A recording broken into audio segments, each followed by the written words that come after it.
Հայաստանը չի ծրագրում կրճատել գործակցությունը անկախ պետությունների համագործակցության հետ կամ դուրս գալ ԱՊՀ-ից։ Այս մասին հայտնել է ԱՊՀ գլխավոր քարտուղար Սերգեյ Լեբեդևը։ Ոչ, Հայաստանի եւ ԱՊՀ համագործակցության կրճատում չի նախատեսվում։ Երևանը շահագրգռված է ԱՊՀ-ի հետ շփումներով, տնտեսական, քաղաքական եւ իհարկե հումանիտար ոլորտներում։ Ռազմաքաղաքական ոլորտում հավաքական անվտանգության պայմանագրի կազմակերպության հետ կապված նրանք ունեն որոշակի կասկածներ եւ բարդություններ։ Մնացած հարցերում, ինչ վերաբերում է ԱՊՀ-ին, խնդիրներ չկան, նշել է Լեբեդևը։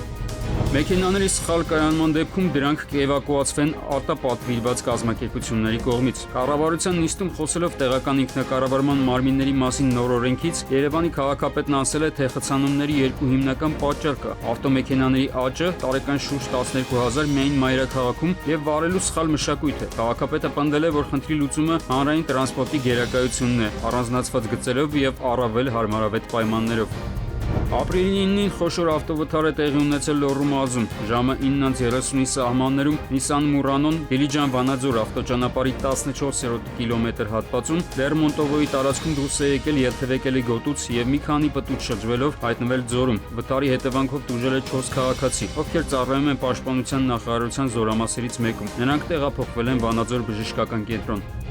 Մայրաթորը դատապատել է քաղաքացիական պայմանագիր կուսակցության նախընտրական ծրագրում հայաստանյաց առաքելական Սուրբ եկեղեցուն վերաբերող դրույթների ներառումը։ Հայտարարության մեջ նշվում է, որ եկեղեցու կանոնադրության փոփոխման, ամենայն հայոց կաթողիկոսի հեռացման եւ նոր ընտրությունների մասին դրույթները հակասում են սահմանադրությանը, եկեղեցու ինքնակառավարման իրավունքին եւ խղճի ու կրոնի ազատությանը։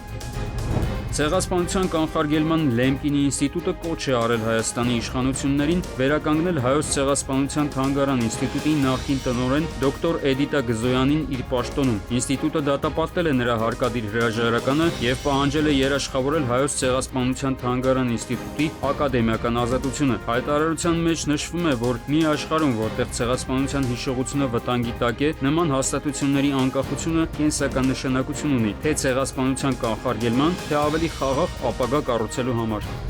Մի շարք ցմահ դատապարտյալներ պատժի հետագա կրումը կշարունակեն ավելի ցածր անվտանգային գոտիներում եւ պայմաններում։ Քրեակատարողական ծառայության տեղաբաշխման հանձնաժողովն է որոշել։ Սևան քրեակատարողական հիմնարկում արտագնան նիստի ընթացքում հանձնաժողովը հանդիպել է դատապարտյալների հետ, ուսումնասիրել վերասոցիալականացման, կրթության եւ աշխատանքային ներգրավվածության աստիճանը, ինչպես նաեւ հնարավոր ռիսկերը։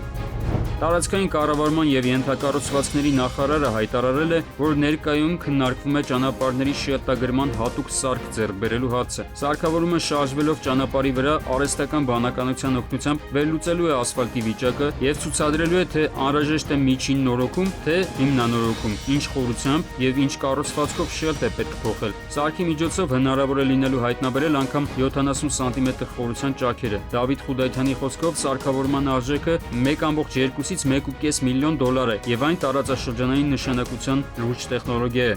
Արմեն Աթալյան, ժամը լրատվական։